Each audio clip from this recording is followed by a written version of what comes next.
Flashback, Episode 51, Hasta La Vista, Safety, and Hello Nightmares.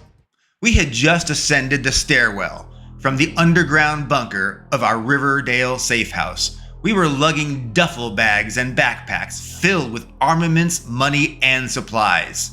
We had to grab what we could in haste because we were under massive assault by the Devil's Cult of Baal, much like their onslaught against Mr. Lesky back in Athlone at Ireland. There were just far too many cultists. There were so many. There was no way that we could stop them. We had to abandon the safe house. We had barely exited the bunker stairwell, and to our horror, between us and the exit stood the Cult of Baal big boss, Brocco McDema. Brocco had performed soul-draining sacrifices and attacked the Knights Templar in Athlone, Ireland, which ultimately resulted in Mr. Lesky and holy artifacts being sealed in a celestial tomb, frozen, locked in time, possibly forever. Brocco McDema was big, huge, and threatening. He commanded, "You have no way out. You are trapped. It is over. Surrender now." Bob unexpectedly just ran straight up to Brocco, and he shoved his Glock 40 pistol right onto Brocco's forehead, and he pulled the trigger. Just like that, point blank, Bob shot Brocco in the head. Kablam! Brocco McDema's head, its flesh and bone, it exploded, and his body, it just fell lifeless to the ground with holes. Bob said, "I guess, well, he must not have been a demon from hell after all." Bob said, "He seems pretty dead to me."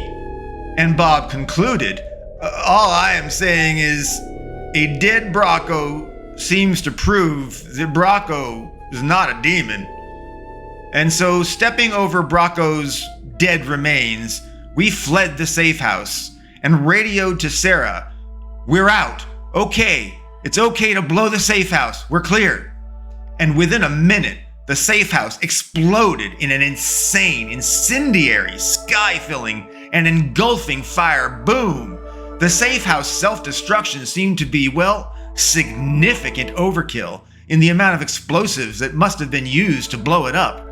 No one could have survived that explosion. We had to assume that Brocco was beyond very dead. He and his brains had been blown out at point-blank range, and now he was incinerated, if not vaporized, by intense safe house explosives.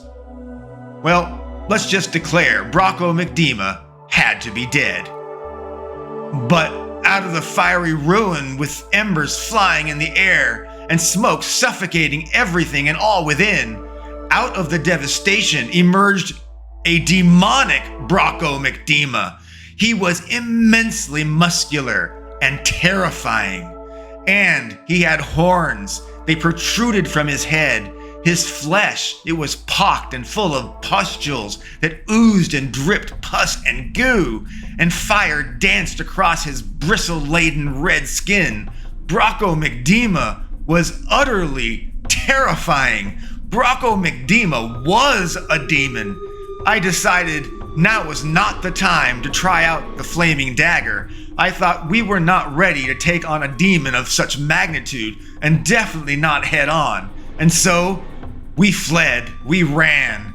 Sarah and Katie had our car right outside the mansion front door in its roundabout driveway. We dashed to the car and got in as fast as we could. Sarah drove fast, tires squealing, and whisked us all away. Far away from the cult and their invasion, far away from Brocco McDema, and far away from death of the four horsemen of the apocalypse. We drove and we drove away with our gear and our supplies as fast as we could, away from our destroyed, abandoned Riverdale safe house, away from that cult, and away from Demon Brocco. As we drove, I reflected, Bracco is a demon. Our cargo plane will once more be our home and our headquarters. And the bottom line, once again, we have avoided and escaped death.